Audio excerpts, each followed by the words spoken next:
Hi, Gately, Stevens, and Matthews. I'm honored to be a board member here at the North Shore Historical Museum. And on behalf of myself, on behalf of the director of the museum, the board president, the membership of the board, and all of us here at the museum, welcome to the 5th episode of Pop-Up Visit. You are in for a major treat today in that our museum's director, Amy Driscoll, will be interviewing longtime board member Victoria Crosby. We will wrap it up, as we always do, with a brief message from the museum's president, Georgie Cannett, and she will share with you great opportunities that we have here at the museum, so please stick around for that. And without any further explanation, again, enjoy, and Amy, take it away. Thanks, Gately. I'm here with Victoria Crosby, longtime museum board member, resident of the North Shore, and stalwart supporter of the arts. Welcome, and thank you so much for joining us, Victoria. Thank you, Amy. I'm happy to be here. It's good to see you. Now, can you tell us how you became involved with the museum?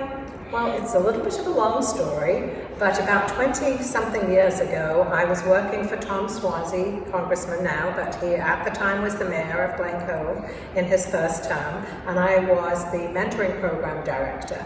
And I had visited the Rock and Roll Hall of Fame.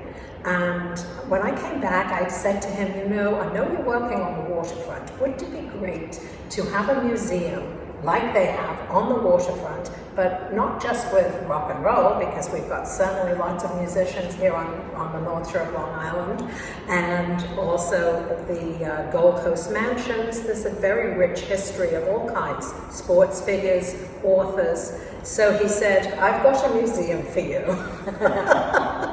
So he put me in touch with Brian Mercadante, who was at the time the president of the museum, longtime president, and he was involved with the bid, and it was the bid that got this building started. They became the original board. So that's when I came on board, and my job was to help them raise money so the building could be restored.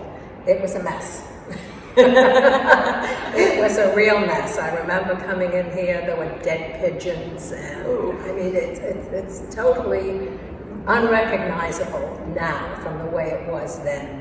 There were broken windows, there were leaks in the roof, all kinds of awful things. And it took a lot of money to restore it. We had some grant money, but we had to match the grant money. And that took about 15 years. Wow. And we had lots of events that I chaired. We had the sort of antique roadshow type of events at the Woolworth Mansion. At the time, the mansion was empty, and it had been leased by Paul Corporation, and I was friendly with Eric Krasnoff, who was the CEO at that time, and he allowed us to use the mansion for our events. So we would have like a nice cocktail party the night before, which was, you know, a fundraiser, and then we would have the Antiques Roadshow style things. We got experts to volunteer their time to evaluate jewelry and paintings and paper things, you know, letters and all kinds of stuff. And it raised a lot of money, but it did take about 15 years to match the grants and raise the money to actually do all the work and open the building as it is today. And here we are. It is lovely. Like, thank you so much for your efforts. What is your favorite thing about the museum? Well, my favorite thing, well, I guess most people enjoy the jail cell. It's not, I shouldn't say it's my favorite thing. I just love the way, the style of the building, the architecture, the way the woodwork is being refinished and repurposed, and just not all of it is original. Some of it is, I believe, but it's just, you wouldn't know. Right. You wouldn't know. If you look at old photographs, you wouldn't know that it's not the way it was actually right from the beginning. Now, when I introduced you, I said you were a stalwart supporter of the arts. What I didn't say is that you were actually a poet. And I know you brought a poem that you wrote for the museum, and I'd like to close with you reading the poem, if that's okay with you. That's fine. I've been the Poet Laureate of Glen Cove for more than 25 years. Okay. And this is my book, Poetic Vic, Civic Poet. And it's all the poems that I wrote over the 25-year period. And this is one that I read at the opening celebration of the museum, the 1907 courthouse. A courthouse was built over 100 years ago. where judges, lawyers, and police would go. There were trials by jury and prisoners in jail, held overnight until they made bail. Featured in the film North by Northwest, the old portrait house has seen both the worst and the best. For many years it lay empty and in disrepair, the police and judges no longer there. The building slowly began to decay, deteriorating and wasting away. Then a group got together to try to restore the building to the way it was before. From New York State, a large grant was bestowed, which had to be matched, a heavy load. But the board and a committee of volunteers rose to the challenge and over many years matched the grant with antique road shows, gala dinners, artifacts displays, until the money had all been raised.